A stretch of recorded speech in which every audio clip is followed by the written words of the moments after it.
सूत जी ने कहा, हे ऋषियों, जिन्होंने पहले समय में इस व्रत को किया है उनका इतिहास कहता हूँ, आप सब ध्यान से सुने।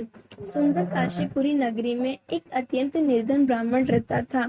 वह ब्राह्मण भूख और प्यास से बेचैन होकर पृथ्वी पर घूमता रहता था। ब्राह्मणों से प्रेम करने वाले श्री विष्णु भगवान ने ब्राह्मण को देखकर एक दिन बूढ़े ब्राह्मण का रूप धारण कर निर्धन ब्राह्मण के पास जाकर आदर के साथ पूछा, हे विप्र, तुम नित्य ही दुखी होकर पृथ्वी पर क्यों घूमते हो?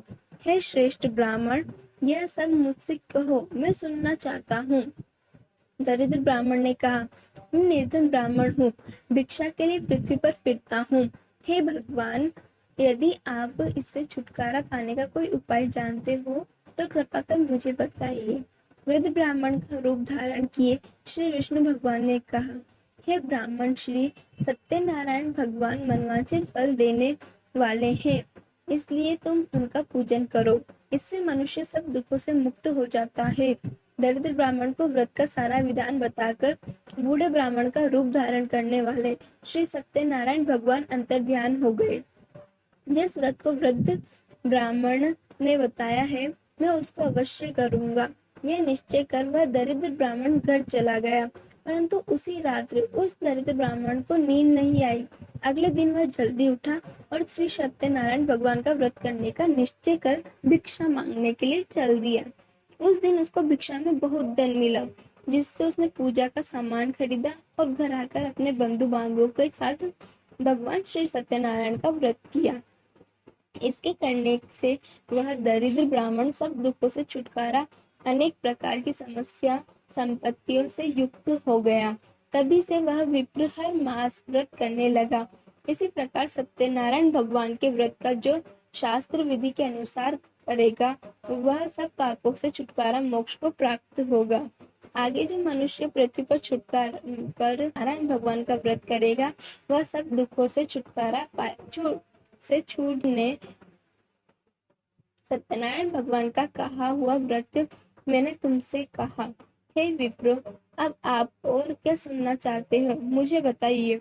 ऋषियों ने कहा, हे मुनीश्वर, संसार में इस विप्र से सुनकर किस किस ने इस व्रत को किया, यह हम सब सुनना चाहते हैं। इसके लिए हमारे मन में श्रद्धा है। श्री सूत जी ने कहा, हे मुनियों, जिस जिस प्राणी ने इस व्रत को किया उन सबकी कथा सुनो। एक समय वह ब्राह्मण धन और ऐश्वर्य के अनुसार बंधु बांधवों के साथ अपने घर पर व्रत कर रहा था। उसी समय एक लकड़ी बेचने वाला बूढ़ा व्यक्ति वहां आया। उसने सिर पर रखा लकड़ियों का गट्ठर बाहर रख दिया और विप्र के मकानों में चला गया। प्यास से व्याकुल लकड़हारे ने विप्र का व्रत करते देखा। वह प्यास को भूल गया। उसने उस विप्र को नमस्कार किया और पूछा, हे विप्र, आप ये किसका पूजन कर रहे हैं? इस व्रत से आपको क्या फल मिलता है? कृपा करके मुझे बताइए। ब्राह्मण ने कहा, सब मनोकामनाओं को पूरा करने वाला यह श्री सत्यनारायण भगवान का व्रत है। इनकी ही कृपा से मेरे घर धन धान्य आदि की वृद्धि हुई। विप्र से इस व्रत के बारे में जानकर वह लकड़ा हुआ। भगवान का चरणामृत ले और भोजन करने के बाद वह अपने घर को चला गया। अगले दिन लकड़हारे ने मन में संकल्प किया कि आज ग्राम में लकड़ियां बेचने से जो धन मिलेगा उसी से भगवान सत्यनारायण का उत्तम व्रत करूंगा। मन में ऐसा विचार कर वह लकड़हारा लकड़ियों का गट्ठर अपने सर पर रखकर जिस नगर में धनवान लोग रहते थे वहां चला गया। उस दिन उसने उन लकड़ियों को चौगुने दाम मिले। वह बूढ़ा लकड़हारा अति प्रसन्न होकर पके केले, शक्कर, शहद, घी, दूध, दही और गेहूं का चूर्ण इत्यादि श्री सत्यनारायण भगवान के व्रत की सभी सामग्री लेकर अपने घर आ गया। फिर उसने अपने बंधु बांधवों को बुलाकर विधि विधान के साथ भगवान का पूजन और व्रत किया।